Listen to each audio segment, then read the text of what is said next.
What's up, everyone? This is the Go Long Podcast coming to you live here from Boston, New York. Windy Boston. We're taking a risk recording this outside, but it was too nice out. The kids are down for their naps.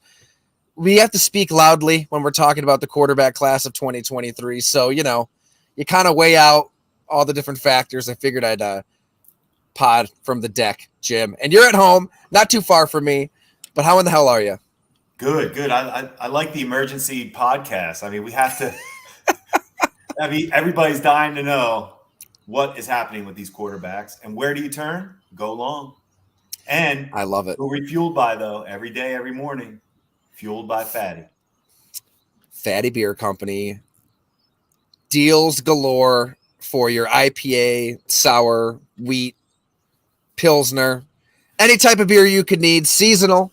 It's getting a little nicer. Good to bust out the sours. Get on into Fatty Beer Company, and we're going to be there again this Wednesday, 6 p.m.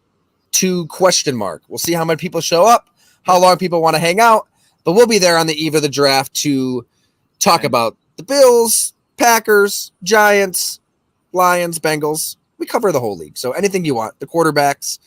Jim is going to buy everybody's first round.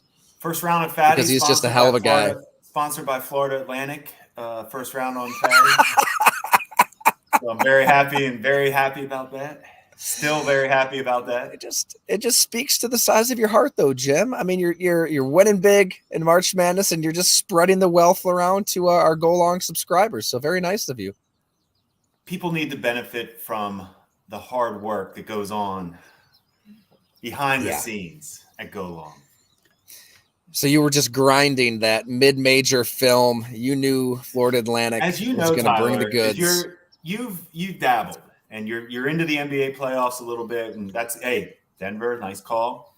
But I was a coward last night, though. I again 5 times at least. I've had the bet placed in the app, and I'm laying in bed, and I'm tired. Can't do it, and I don't punch it through. And I know everybody probably says that. Yeah, it's part of it. It is part of it. Once you realize, make your decision, and once it tips, out of your control. Do you think we can bring in some of those Lions players to break down what they were up to? When you want to, you know what? That's something we could talk about today if you want to. I have some feelings on that, but I don't know if that's the lead. We can get into that. Yeah, it's hypocrisy. It's gross. It's disgusting. The league is trying to play dirty. It's like they're hanging with the mobsters in the movie. Yet, no, we're not friends. I don't know who that is. It's gonna happen. It probably happens way more than we even know about. Tyler, I can do. This is the best way I can sum this up.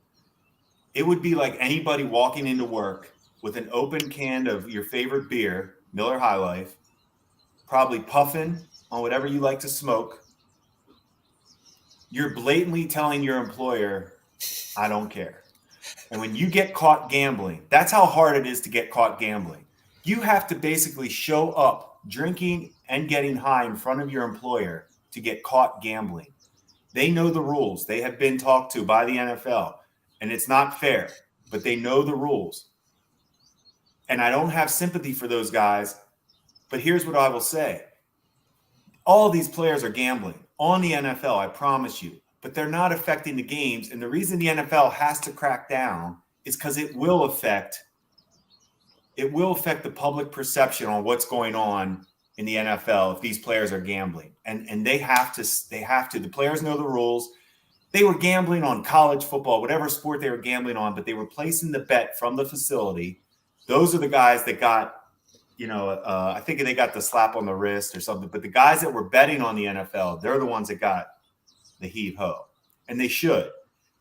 They weren't affecting the game. They didn't know the rule, or they knew the rule and ignored it. And they should be fired basically from your job if you're ignoring a rule of your employer. That's how I look at it. I don't disagree with any of that, Jim. But you're right. There's a lot of idiotic rules that we have to follow and are riddled in hypocrisy. I get it. That's the hard part. That's Tyler, life. The stadiums, the New Orleans is sponsored by Caesars Sportsbook. The dome is now the Caesars Louisiana Sports Dome. The Arizona Cardinals, who we can get into too. I have my new least favorite head coach in the NFL. Ooh. Yeah, we'll get into that guy. Okay. But, yeah, you texted me that the other day. day. Yeah, I'm good on him. And they did some fact checking on his statement. Wrong on everything. And but my point is, as a gambler, and we've talked about gambling on this show. I know players gamble in the NFL. We all do. You do. I do. You don't have to work in the NFL to know guys gamble. But to blatantly disrespect what your employer is asking you to do, they're not asking you to stop gambling. They're saying don't do it. Like, they're just saying don't get caught doing it. Have your best friend do it. It's that simple. It can't be in your name. That's all. Well, it's even with Uber, with Lyft, with teams employing people who are their sole existence is to drive you home if you're drunk. Even with all of that in place, people still get DUIs in the NFL, right? They still screw up. So it's going to happen. The hypocrisy drives me nuts, and that's another story. But to your point on the NFL needing to, throw the hammer down, I totally agree. I think that the public trust is such a fragile thing, and we wrote about it last year. And it just we haven't been in this world in a while where players are getting suspended for gambling. But I can't recommend America's Game enough by Michael McCambridge. Amazing book that takes pro football all the way back to its roots in the 40s and the 50s. And in the 60s, when Paul Hornung and Alex Karras were tied up into some gambling themselves, like, Pete Rozelle knew how important it was to punish them severely, to send a message, because how easily we forget gambling was so embedded into many pro sports then, boxing, baseball, the Black Sox scandal. It was a kind of a novel concept, but you had players out there getting had. Mobsters getting to these guys way back when. So the public wasn't really sure what to make of the NFL and pro football. Like, is this pure what I'm watching? Is this outcome really the purity of athletic competition where nobody's getting to them? It was very fragile then. I'm not saying it's that fragile now, but the public needs to believe that they're really watching Team A versus Team B with zero influence, especially now that all you have to do is pull up your phone, and right there next to Instagram and Twitter and Facebook is an app for Caesars or FanDuel, and you can bet at any time. Anybody can. So I get it. Like, Tyler, they had to do this. Go any further than how big betting on the NFL draft has become. You wouldn't believe what's going on in Vegas right now as far as the sports books. Those odds switch daily. Like, they are doing serious, as much research as they can on this draft. And people love gambling on the draft. And that tells you everything. If you like gambling on the draft, you know what's going on during games. Man, I want to talk about gambling with you for a long time here, because that's where it gets interesting. If you get into draft pick bets, prop bets, this is going to happen on this specific play. You can't tell me that there's not a 22-year-old kid on a team that is putting 2 and 2 together, that knows he could make a hell of a lot of money. Maybe he's on that minimum contract. I know you're rolling your eyes. No, I'm rolling my eyes because it's possible, Tyler. I'm more saying I want to believe that it won't happen. What I'd like to know, Tyler, back to that Paul Hornung story about what they were like. I don't know how much those players were salary-wise, what they were making back then. And I think those guys were tempted to get extra money however they could possibly. I'm more assuming. I don't know. I don't know if it was all relative. Like, what did they make compared to what were they trying to get from the gambling world? Right now, what the hell would any starter in the NFL, what would any player on an active roster, they're making too much money to risk gambling. Like, right. That's the honest truth. All right. Yeah. I'm tired of talking about gambling. Let's talk about the draft. Let's do it. So, yeah, Bob McGinn at Go Long with his draft series, 39th annual, bringing it as always. The guy is, I can't even begin to describe how hard Bob works on this series. He's turning these stories in at 3, 4 a.m. He has been talking to these scouts, these personnel execs, nonstop for several months. He wants to give everybody the good, the bad, the ugly, the unvarnished, unfiltered reflection of how the NFL is viewing these prospects. And as we've gotten into, these are relationships that have really been developed over time. So what made news yesterday, in case you missed it, was the S2 test, which honestly I knew next to nothing about, Jim. We've known a lot about the Wonderlic, and Bob publishes the Wonderlic scores of these players this time of year. Everybody usually loses their minds. How can you do this? And over time, the scores do bear out to a degree. You do see, not all the time, but it's, I guess, you know, let me backtrack. The best way to put the Wonderlic, the S2, it's a piece of the puzzle, right? It's like a 40-yard dash. It's like a pro day. It's part of the equation, the larger equation that every team at the top of the draft is using when they're making the decision that's going to be the difference between championships and pink slips. I mean, you cannot underestimate who you choose at quarterback, who you pick at the top of a draft. When you have that opportunity, it's everything.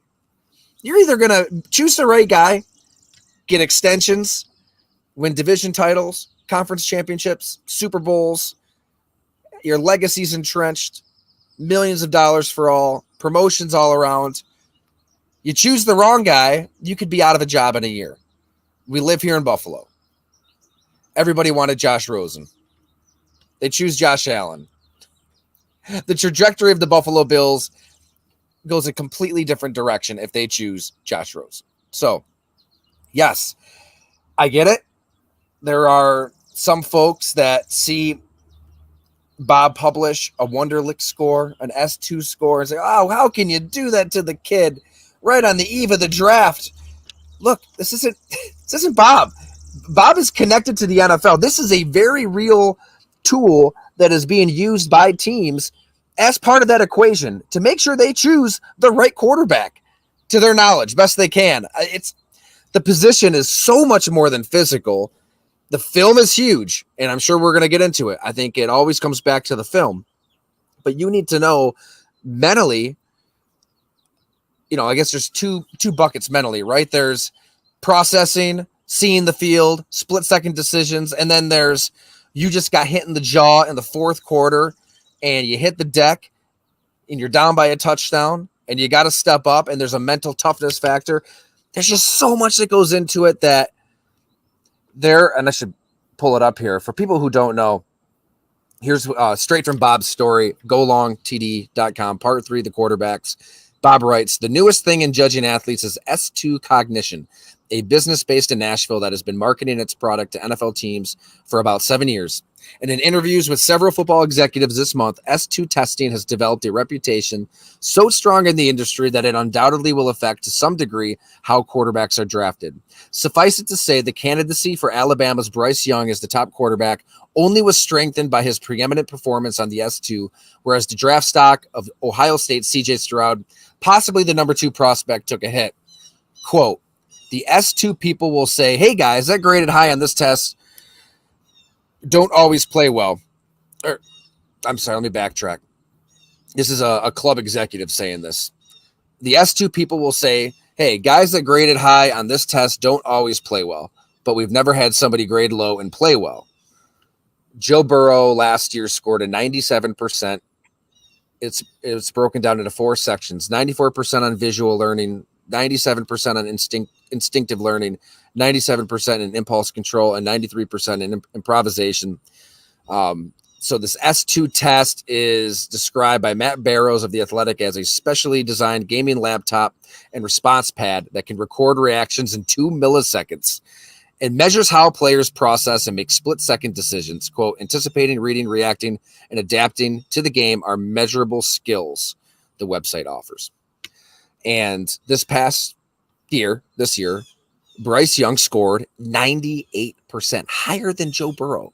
C.J. Stroud was at 18%, 1-8.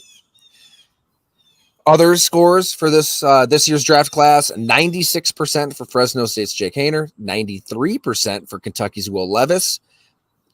Brigham Young's Jaron Hall had 93% as well. Houston's Clayton Tune had 84%. Florida's Anthony Richardson, 79%. Tennessee's Hendon Hooker, 46%. And then this was the quote that made the rounds from an executive in the NFL. Quote, Stroud scored 18. That is like red alert, red alert. You can't take a guy like that. That is why I have Stroud as a bust. That, in conjunction with the fact, name one Ohio State quarterback that's ever done it in the league. So, and then on Bryce Young, the other end of the spectrum, another executive with a ton of NFL experience said, quote, the only guy play style wise I can compare Bryce Young to is Joe Burrow in his LSU year, which may be the greatest collegiate football season ever. Bryce is the best combination of poise, processing, instincts, toughness. This kid feels and sees so much. So, Jim, I think this is when you do start to see some separation at the top every year. And it's becoming clear that Bryce Young is viewed in a much higher regard than CJ Stroud. Whereas, I don't know, a few weeks ago, I think we all kind of assumed they're neck and neck. I mean, you're plugged in with the Vegas odds. I feel like Stroud was probably right there at number one for a while with Young, and now there's separation. So you've been the director of personnel with the Bills, scouting with the Eagles, the Saints. I imagine you're all over the film. Your eyes have been on the field, what these players are doing on the field.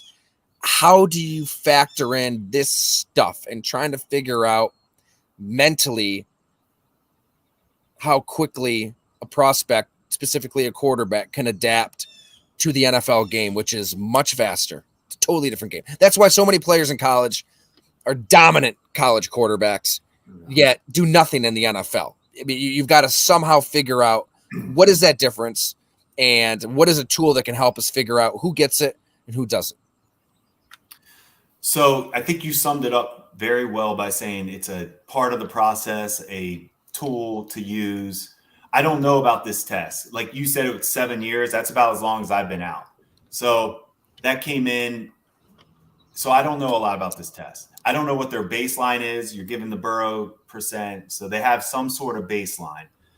It's really simple for me, for Stroud. If you liked him on tape, this will not affect him.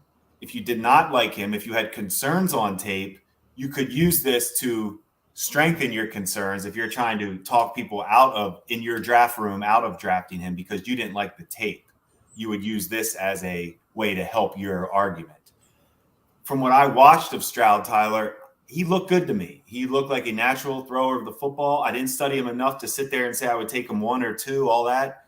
But he looked very talented to me. I hope what I saw on tape and what I hear about this test, that would not change my mind on what I saw on tape. I wouldn't let this test do anything to change what I valued about Stroud. But the hard part is every team's different. Every team. We've done so many, Tyler, we would do so many studies on every test and really what mattered as far as does the Wonderlic matter? Does it correlate? We would do personality tests, personality tests that the military would use. And we would sit there and we would read back what they would say about players on our team who now we had them, so we know these players and we're reading what they said coming out of the draft. And we're trying to see if they were right, wrong. A lot of times they weren't even close. So I think you have to each team has to do their homework on the value of the test itself.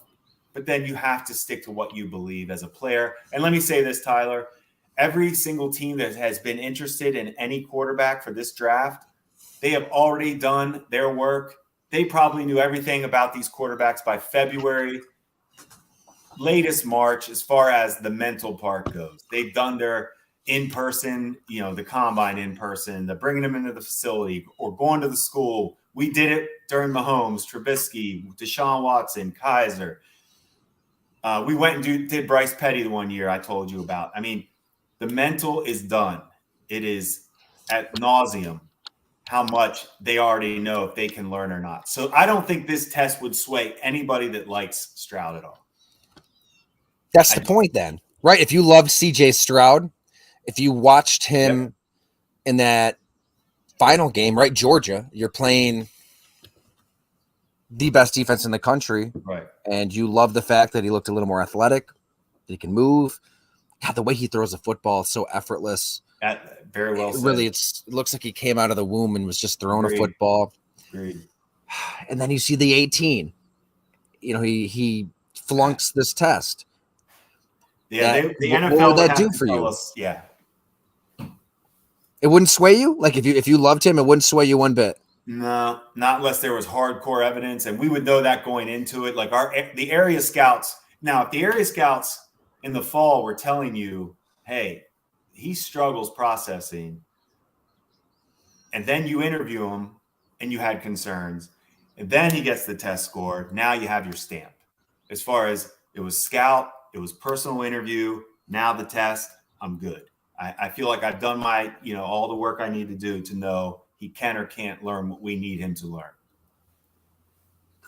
I really believe that, Tyler. I don't think it should. If everything checked out, if you interviewed him and he was picking up your offense, you were really impressed with everything.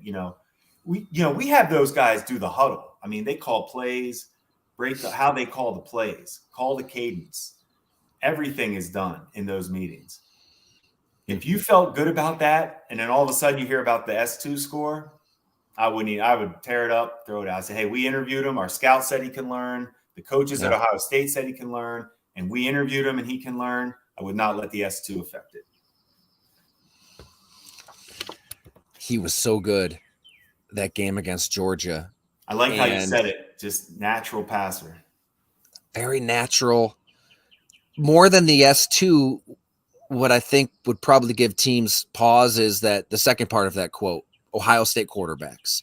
Now, and it's the scheme is such that it's almost too good, right? It's almost like he had too much talent around him. Quincy Avery made that point in the Anthony Richardson story a couple weeks ago, where Bryce Young, it looks better because he didn't have as much talent around him. Like Mike Rodak pointed out, right? It's not typical Bama receivers, Bama linemen, Bama 5-stars everywhere. He had to throw the team on his back in those games, and visually it was entertaining. And you're seeing a quarterback make NFL type of plays where you have to, escape from a free runner, get outside of the pocket, throw across your body, that kind of stuff that they didn't see the year prior with Bryce Young. You saw it. So that helped his stock. Where CJ Stroud, that first read, that second read, it's open almost every time. And he's getting the ball there. So you're going to fault him for not having to get to option number 3, option number 4 within the offense. Now, Quincy Avery, he made the point to say, look, this is, and he's a private quarterback coach. He works with a lot of guys, but he didn't work with any of these top quarterbacks. So he's pretty independent in his analysis with all these quarterbacks. He said in that offense, he knows for a fact that he did have to make the full field read. Like CJ Stroud did need to see the full field read, but did he have to do it much this year? Not really. He just didn't need to. So do we dock him for that? Is that something that he innately does not possess? We don't know. So that's where, and now you throw the 18% on top of that.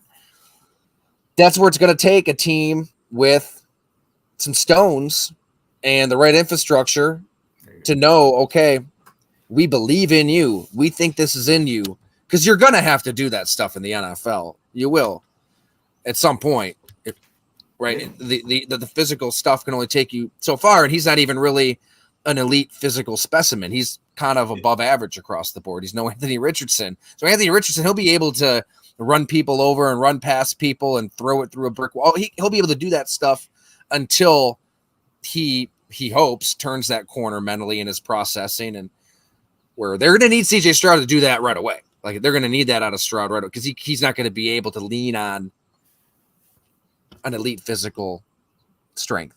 So that's where I would be a little hesitant at the top of the draft.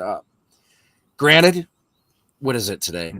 It's Here- April 22nd, and it's Tyler. paralysis by analysis, and maybe No, we're I all like how you overthinking said. this. Now you said you would be hesitant. Would you be hesitant if you're the GM with no quarterback and you're picking second? You know, Steve Tasker made this point. I was listening to him on local radio here, and I get it. It's like, you know, the Bills show on WGR, but Steve will be honest, and he'll let it rip. And we've had him on the happy hour. I always love talking to Steve Tasker because he said, look, at the top of a draft, all these teams are putting these quarterbacks through all these different tests, mental stuff, physical stuff, and you may even have all of these concerns. You may even have all these red flags for a guy, but you got to pick somebody. He said it. He's right. You're going to have to take a quarterback. You have to. Are you going to be that team that just never really picks a quarterback and you're just kind of plodding along with whoever you can find in free agency or in the middle of the draft? Like you I didn't say it. But it's not. But you do have to take you got to take a risk. No risk it, no biscuit. Exactly. It happens. We were never in a position in my time in Buffalo to take a quarterback high. You know, Right. We've talked about that. It just wasn't it wasn't our time. But when Buddy Nix and Doug Marrone decided to take EJ Manuel, that is an example of they wanted to take a quarterback, right? They wanted a quarterback.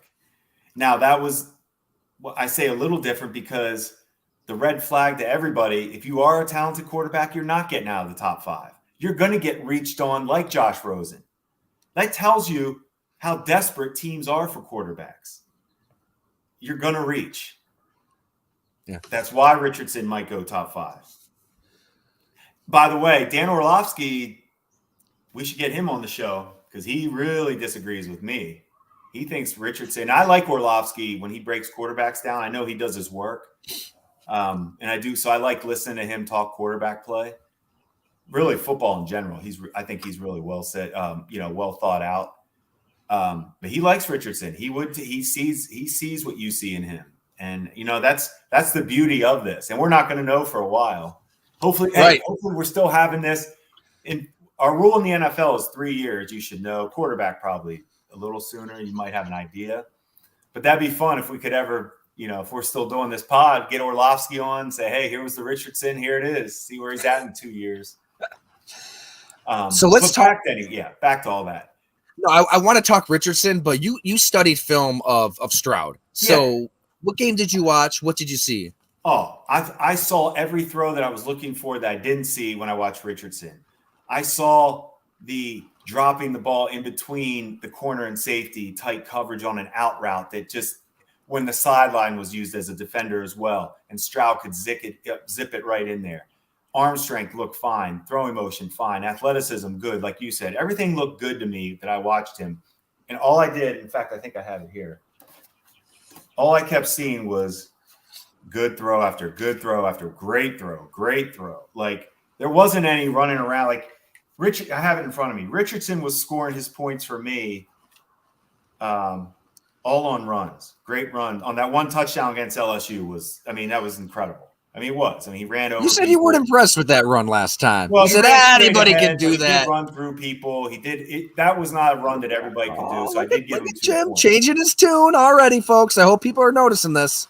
No, what I'm saying is he's terrible, but all his points were on runs. Like that's what I'm trying to say. When I scored Stroud, all his points that I'm scoring all his 2-point plays on were throws. Hey, Jim, you keep filibustering for us for our live crowd here because I'm moving inside and it's starting to rain. And I don't know if we have any awning experts out there. So I'm sorry to interrupt you with something like so good. ridiculous. I our awning, the last time we had it out and it rained, it like ripped. And these things aren't cheap.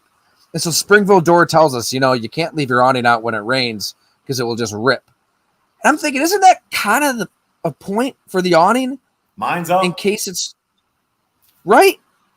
And I get it helps you from the sun, but from a light drizzle too, you should be able to have it out and not have it torn to shreds. You should be able to have it out. Strange, right? Okay, well, it's letting up right now. So you're going to take it down right now? Well, It's starting to let up. So I'm sorry. Let's just keep going right here. No, If I I'm have to good. like hustle inside, that's why.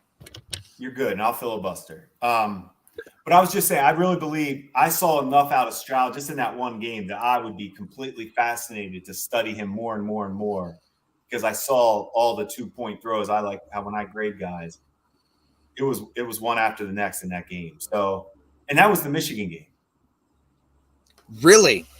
And that's a knock on Stroud, right? I 0-2 know. versus Michigan. Not They for never me. lose against Michigan. And that's why people aren't studying it the way I study it. You can take those games any way you want, but if you're really studying the throws, get the interceptions happen, bad reads happen. I mean, that doesn't, that's going to happen every game for great quarterbacks. But the completions don't happen for everybody. The throws he made and completed, some quarterbacks can't do. And that's the stuff that I like that would separate him from a Richardson who has the physical ability. For those who don't know, because we haven't talked about your system for a while. Yeah.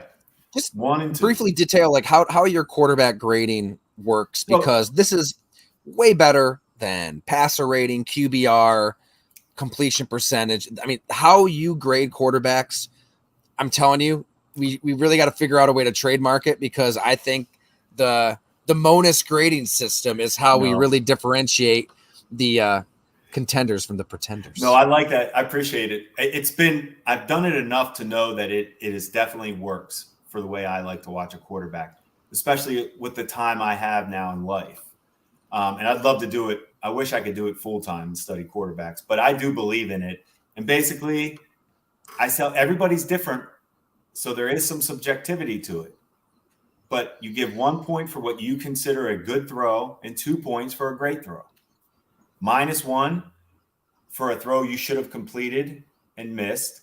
-2 for an egregious interception. Just bad read, bad everything. Horrible throw, a missed touchdown. You can't miss touchdowns. Like, the great ones don't miss touchdowns. We say it a lot. But when you're watching tape and you see a deep ball and miss it, you can't overlook that. Like, that's a missed touchdown. That's points are everything. Touchdowns are everything. Field goals lose games. Touchdowns win games.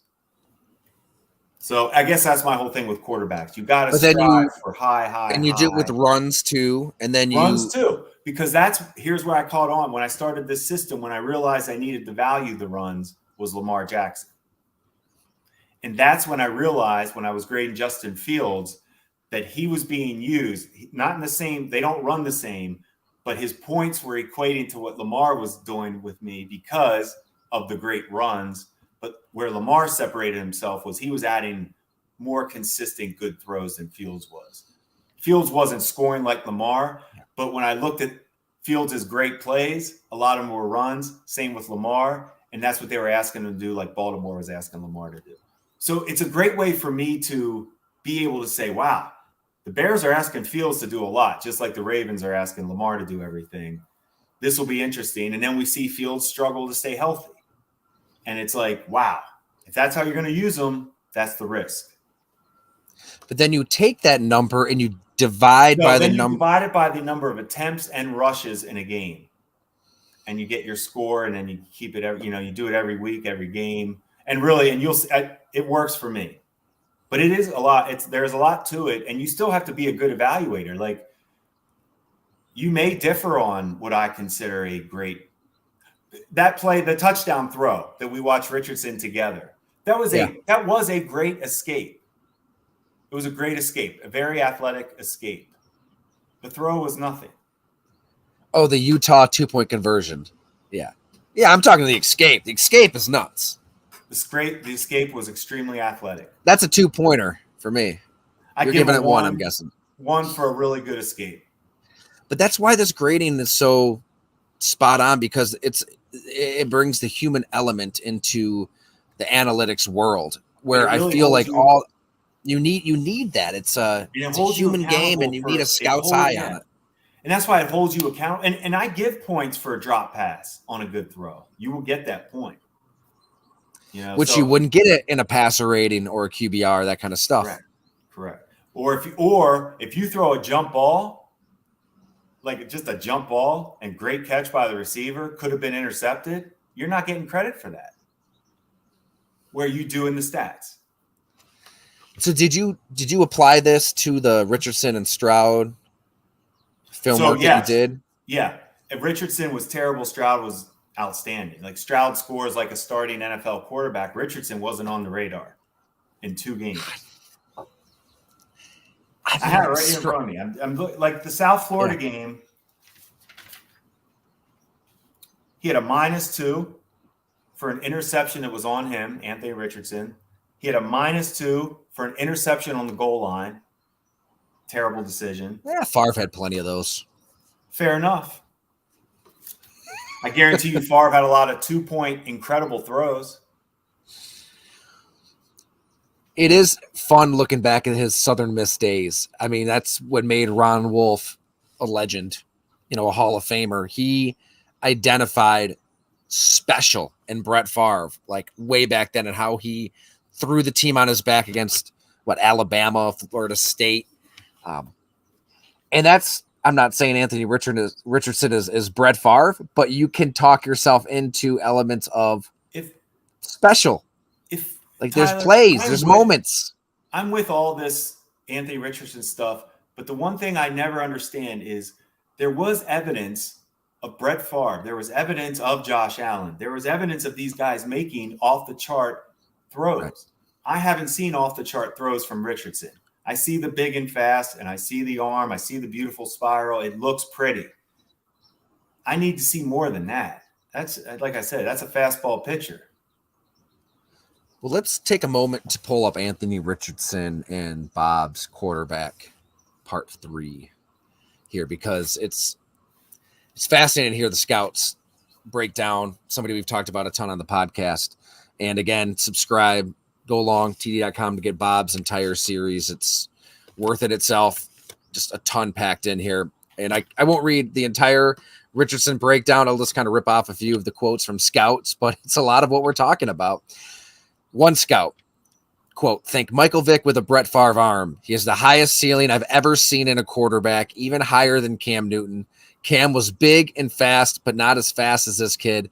Cam had a strong arm, but not as strong as the kid. If you hit on him, oh my God, you're talking perennial Pro Bowl and all pro. But it's a big if. Are you going to be employed long enough to see it through?"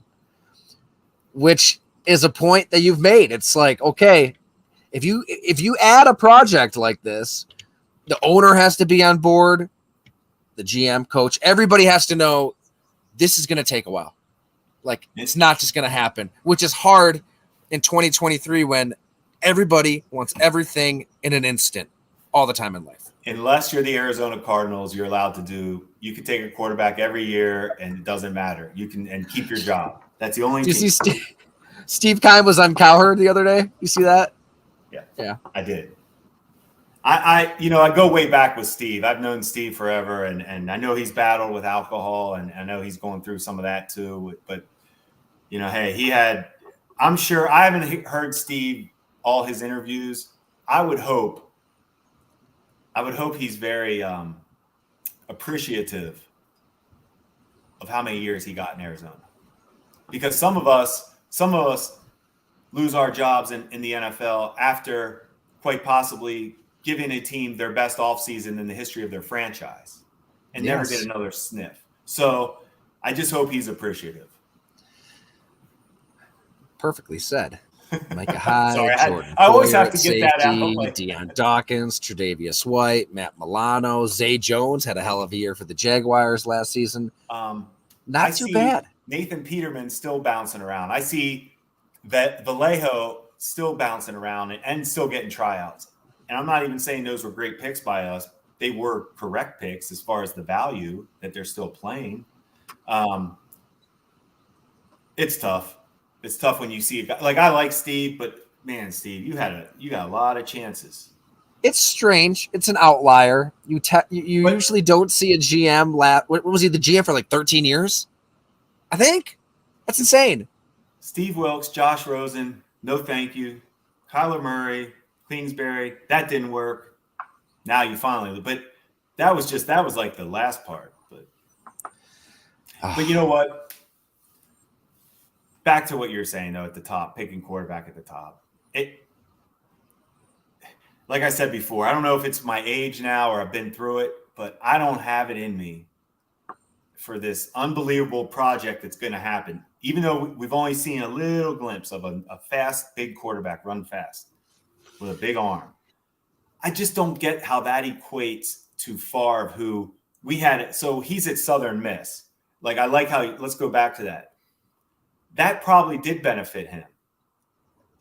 Like, to your point, they caught everybody's attention that he was putting Southern Miss on his back. And I've looked up all his stats over his history in college because I'm a huge Favre guy like you are.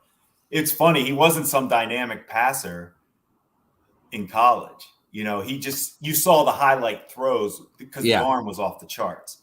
Yeah. What he did, you saw his elite toughness and playmaking ability and running style and leadership to carry a team that wasn't as talented as other teams. So now that I look back on that, it's kind of cool to see. But Ron Wolf, man, I always say, I'd like to ask him this more, but all these guys that saw this special player in Brett Favre, he had to trade for him. Now, he did trade for him. He went and got him.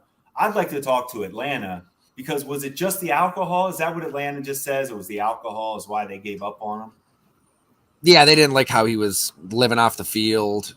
I mean, he didn't really take things seriously as a rookie. Him and Jerry Glanville before the game, or said, "Hey, can you throw it out of the stadium?"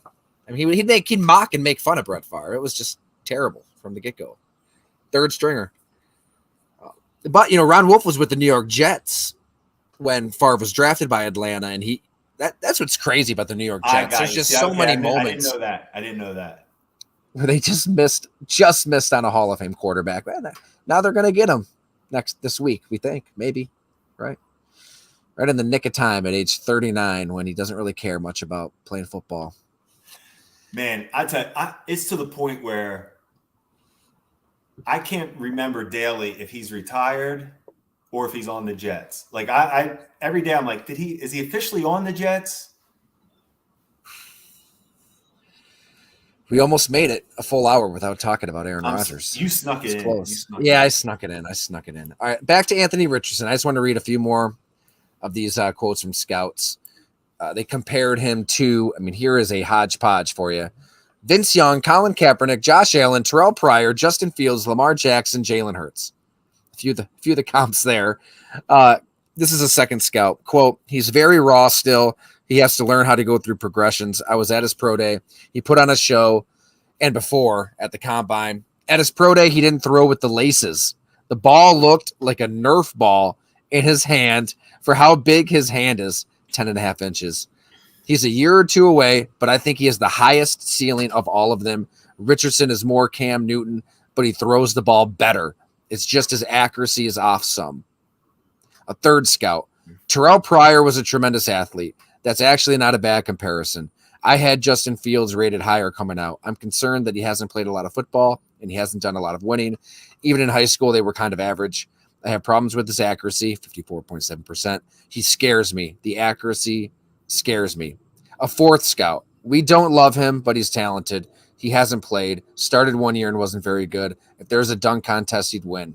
A fifth scout. In a traditional NFL sense, you would say bust, that he isn't going to have it from the mental part. He is the most cart before the quarterback. But if Shane Steichen did what he did with Jalen Hurts, then you've got to believe somebody out there thinks, okay, we can do something similar because this guy's more gifted. This guy's the most incredible prototype. He's the biggest, strongest candidate in the history of the NFL. In today's NFL, where there's enough college stuff percolating upward, and we saw what happened with Hurts, there's at least a 50-50 shot that he can do it. And there's the case for Anthony Richardson.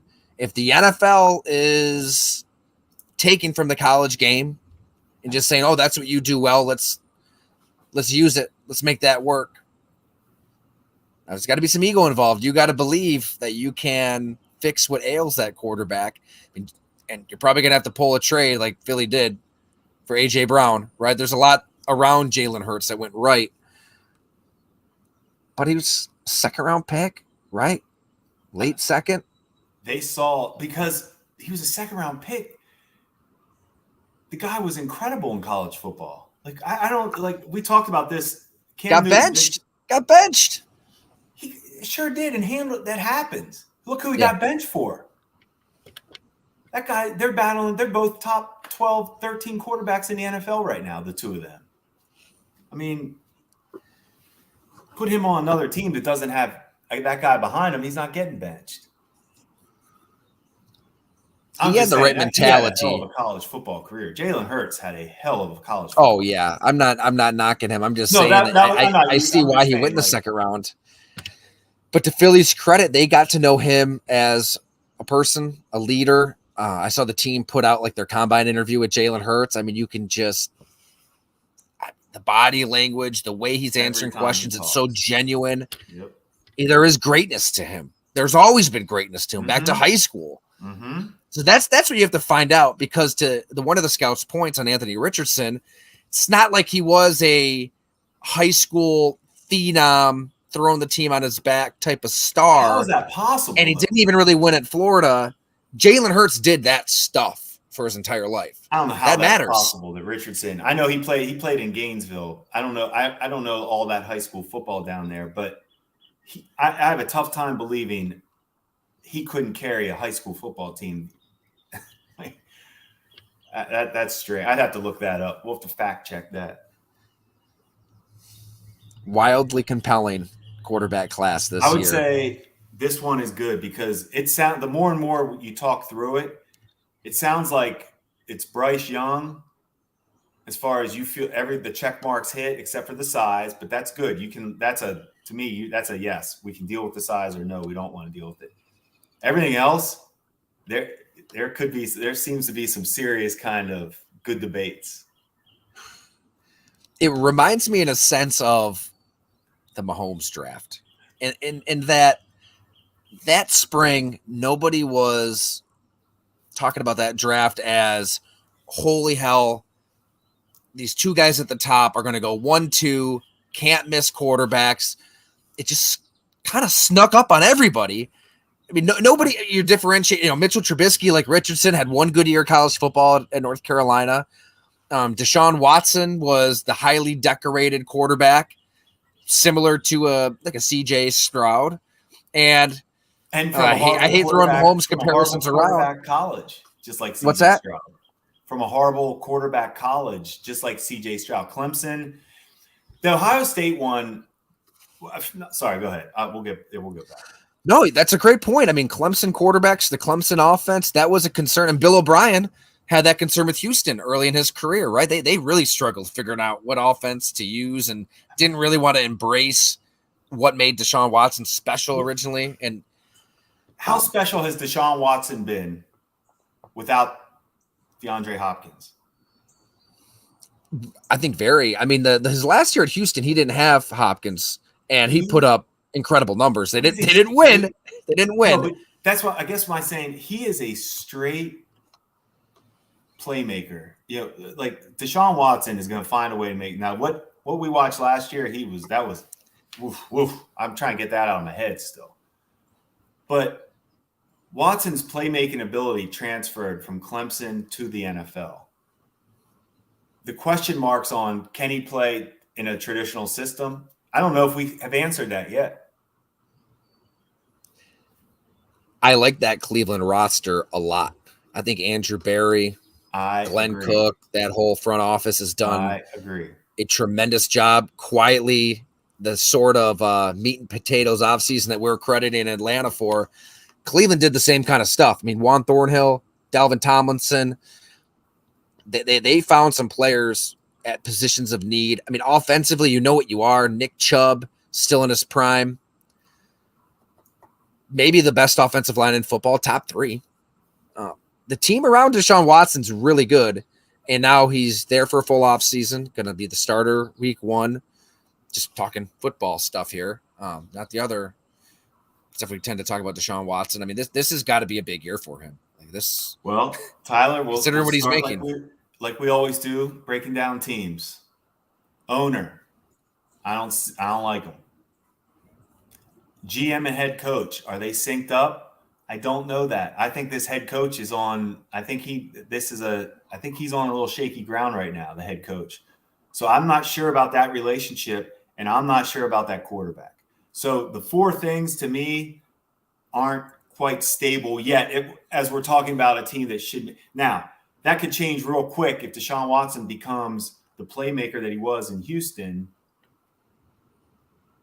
Now it changes. Now they become relevant. Can the owner stay out of the way? And is the coach good enough? Those are two big question marks. The way Deshaun Watson plays, it's so off of feel and second reaction. Like when he was at his best with Houston, there is a lot of magic outside of the pocket to his game where that was the concern, right? If you're just going to not play for 3 months, whatever it was, and then you just start playing in the middle of the season when everybody else has been playing all year, how do you calibrate to that play style? You can't just, and it showed. He was rusty, ugly football in Cleveland. Ugly. So they're going to need him. I mean, look at the AFC and the quarterbacks that you're dealing with the AFC. He's got to be special. And that's why they paid him all that money and took on the massive public relations hit that they did. I want to talk Cleveland definitely down the road some more. Any team that you want to hit on before we sign off? Because I think next week we'll probably get into Buffalo and maybe some Packers stuff. But anybody else that intrigues you into the draft? I'm paying attention to the Pittsburgh Steelers.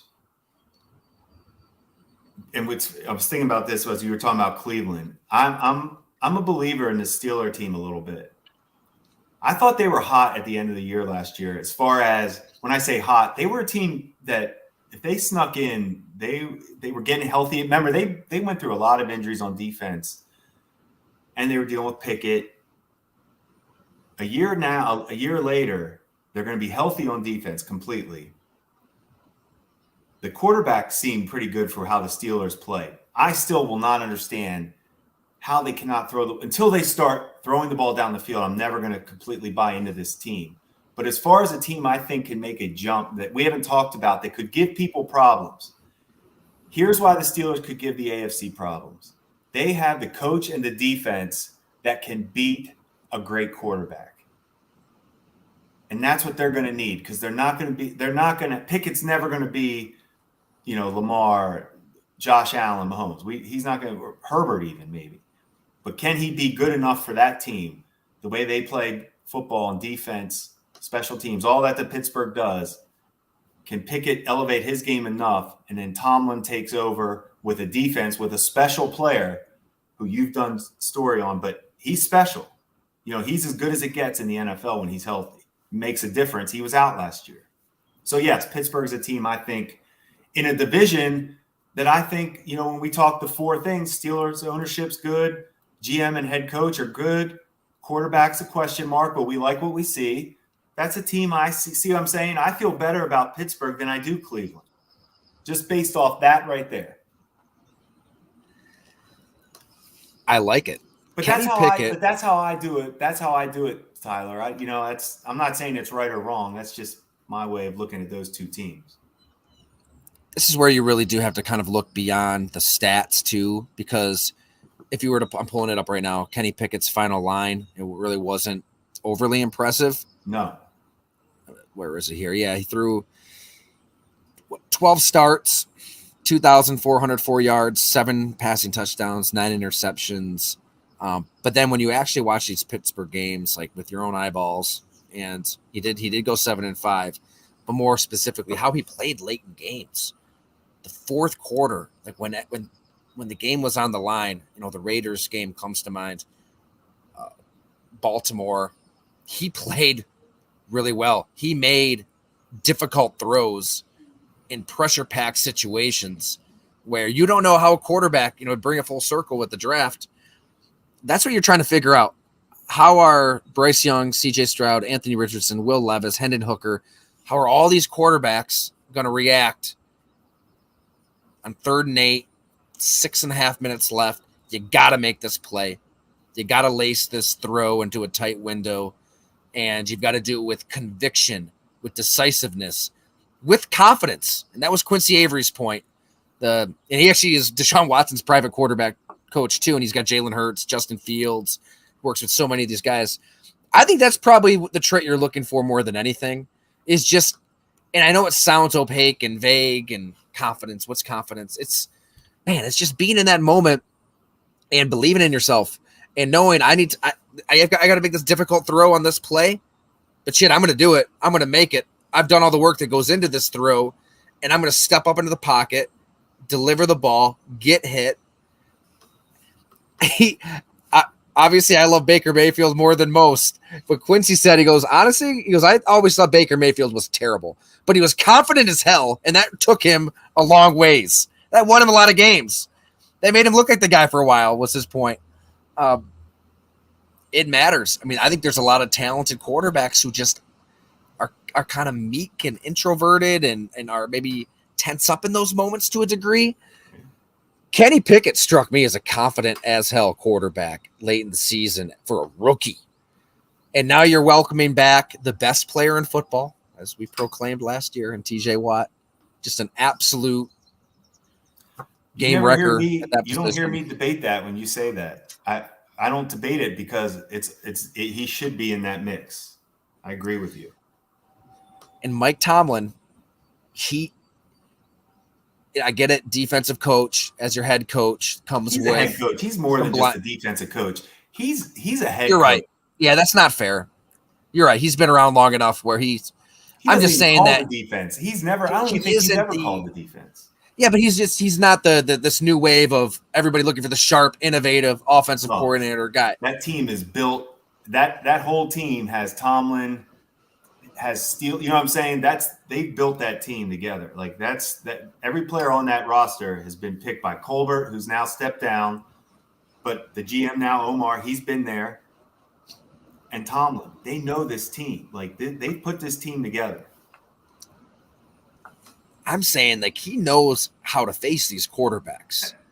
In a conference that's loaded, and you're going to need somebody on the defensive side of the ball that can somehow slow down Mahomes, Burrow, Allen in these moments. I would probably trust Mike Tomlin more than any coach in the conference, more than Bill Belichick. And so if they can get going on offense, huge if. You're right. I like that. I like that call for a sneaky contender. I made all right, Jim. Because Tyler, I also put a little futures bet that the Steelers make the playoffs this year. So of course you do. That was my rationale. I convinced myself that they will make the playoffs this year. All right, what do I have to do today, NBA?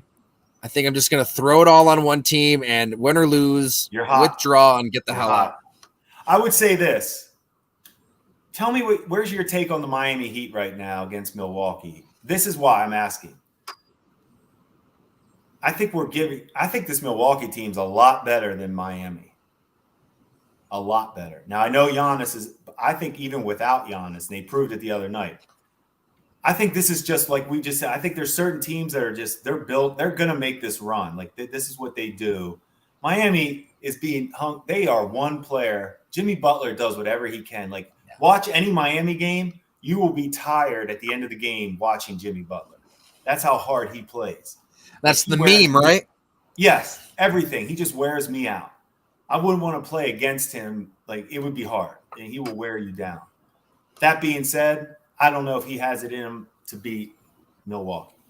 So, yeah, I'm thinking Milwaukee might be a team that but I got to tell you, Tyler, when it comes to the NBA playoffs, I wish everybody luck. That's not one of my favorite things to gamble on. Spread's 5. Milwaukee's favored by 5 on the road here. Miami can't score, man.